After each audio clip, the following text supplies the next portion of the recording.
Assalamualaikum warahmatullahi wabarakatuh. Nama saya Gilang Aryo Dwi Cahya dengan NIM 260-401-201-372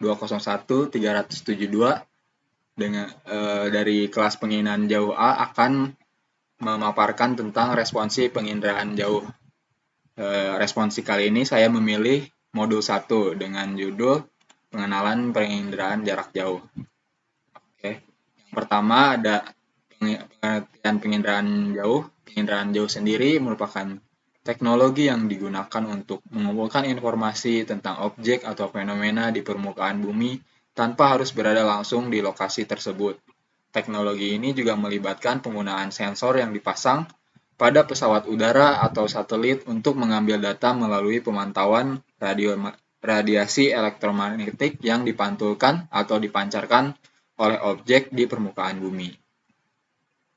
Selanjutnya ada komponen dari penginderaan jauh sendiri. Yang pertama ada citra. Citra sendiri terbagi dua. Yang pertama ada jenis citra foto dan yang kedua ada jenis citra non-foto. Citra foto merupakan jenis citra yang dihasilkan oleh kamera atau sensor dengan mengumpulkan informasi melalui cahaya yang dipantulkan oleh objek di permukaan bumi.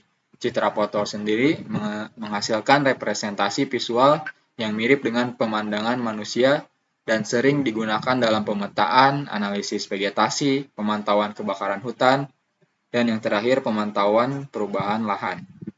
Selanjutnya ada jenis citra non-foto. Citra non-foto ini merupakan jenis citra yang dihasilkan oleh sensor atau instrumen yang tidak tergantung pada cahaya terlihat. Citra non-foto meliputi citra termal atau inframerah, citra radar, dan juga citra satelit. Citra termal digunakan untuk memperoleh informasi tentang suhu permukaan dan distribusi panas, sementara citra radar sendiri memungkinkan penginderaan jauh dari kondisi cuaca buruk atau pada saat malam hari.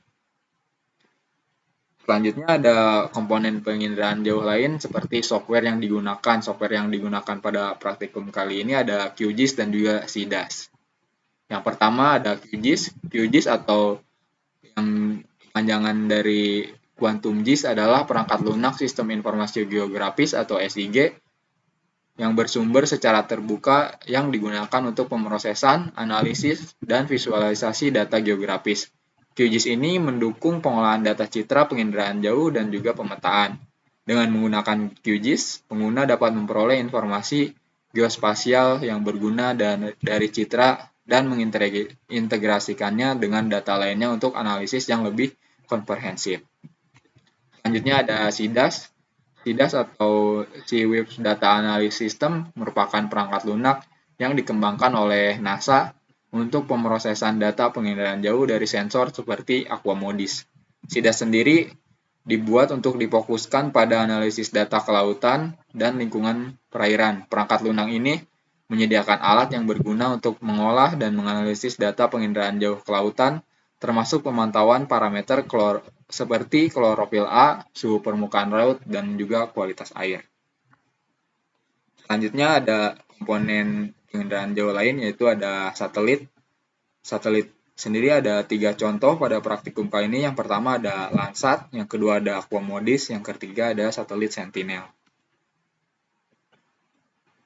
Untuk pengaplikasian di bidang kelautan sendiri, penginderaan jauh dapat digunakan sebagai pemantauan kualitas air laut. Menggunakan citra penginderaan jauh dapat dilakukan pemantauan parameter seperti suhu permukaan laut, konsentrasi klorofil A, kekeruhan, dan tingkat pencemaran.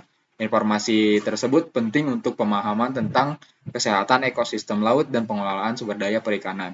Yang kedua, penginderaan jauh dapat digunakan untuk pemetaan dan pemantauan bagi terumbu karang. Citra penginderaan jauh digunakan untuk mengidentifikasi, memetakan, serta memantau terumbu karang. Pemantauan ini membantu dalam penilaian kesehatan terumbu karang, perubahan laju pertumbuhan, dan mengidentifikasi ancaman seperti pemutihan karang atau kerusakan fisik pada karang. Selanjutnya, pengaplikasian penginderaan jauh di bidang kelautan dapat digunakan sebagai pemantauan erosi pantai dan perubahan garis pantai.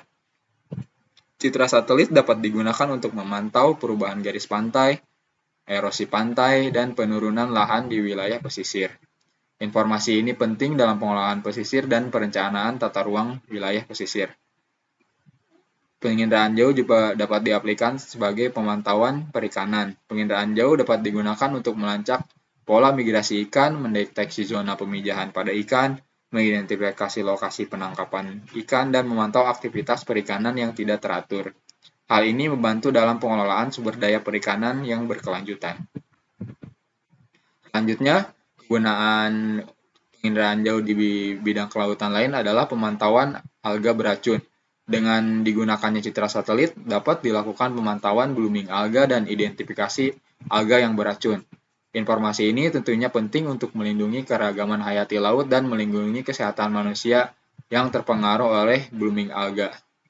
Selanjutnya ada analisis pola polusi dan dampak lingkungan. Penginderaan jauh dapat membantu dalam analisis pola polusi dan dampak lingkungan di perairan. Hal ini contohnya adalah dengan melakukan identifikasi daerah aliran lumpur dari sungai atau pencemaran minyak laut. Terima kasih, sekian pemaparan dari saya. Bila ada salah mohon maaf. Wassalamualaikum warahmatullahi wabarakatuh.